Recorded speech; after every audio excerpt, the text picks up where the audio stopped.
আসসালামু আলাইকুম। ওয়ালাইকুম আসসালাম।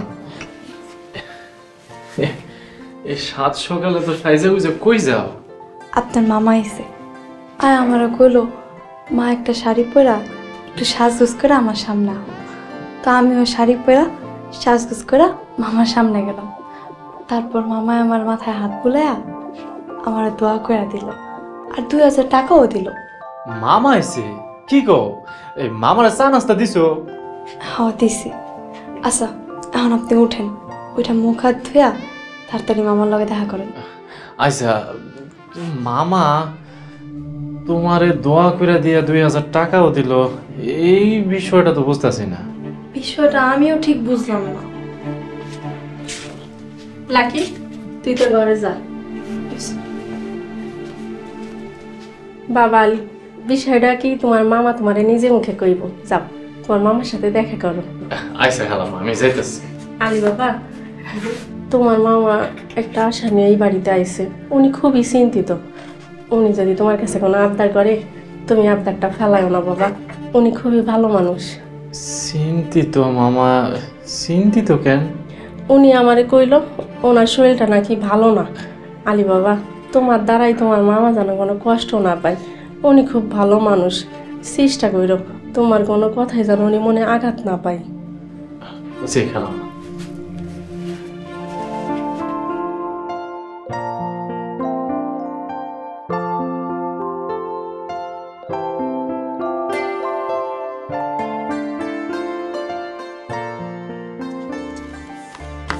মামা আসসালামু আলাইকুম।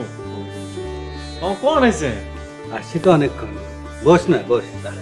মামা এই যে এটা তুমি মামা, আপনি আমার কইবেন না, ডাকবেন না? চা খাইছেন? চাটা খাইছেন? চা খাইছি। আচ্ছা আলী, তোকে আমি বিয়ে দিতে চাচ্ছি। আলী, তোমার মামা তোমাকে বিয়ে দিয়ে বিদেশে চলে যাবেন, মেয়ে পছন্দ করা হয়ে গিয়েছে। মামা মাইও দেখে লেছেন? হ্যাঁ, এই বাড়িরই মেয়ে। এইবারের মাইয়া? মামা কার কথা কইতাছেন? হ্যাঁ, এই বাড়ির মেয়ে। মেয়ের নাম হচ্ছে লাকি। তুমি মেয়েকে চিনে থাকবে, মেয়ের বাবার নাম হচ্ছে ওসমান শিকদার। আর এই বাড়ির থাক থাক থাক, আর কইতে হইব না। মামা লাকি? হ্যাঁ, কোনো সমস্যা আছে? নাম মানে মামা এই বুঝতে পারছি। দেখ আলী, মেয়েকে আমার দারুণ পছন্দ হয়েছে। আমি ওদের কিন্তু কথা দিয়ে ফেলেছি। কিন্তু মামা। আলী, সব কিন্তু কিন্তু বাদ। আগামী শুক্রবার বিয়ে। কি শুক্রবার? মামা ওনারা রাজি তো? ওনাগো মাইয়া ওনাগো সিদ্ধান্ত লাগবে না, নাকি আমরা নিজেরা সিদ্ধান্ত নিয়ে নিলে হয়ে যাবো? মেয়ের মার সাথে আমার কথা হয়েছে, তিনি আগামী শুক্রবার ডেট দিচ্ছেন, আগামী শুক্রবার তোমার বিয়ে।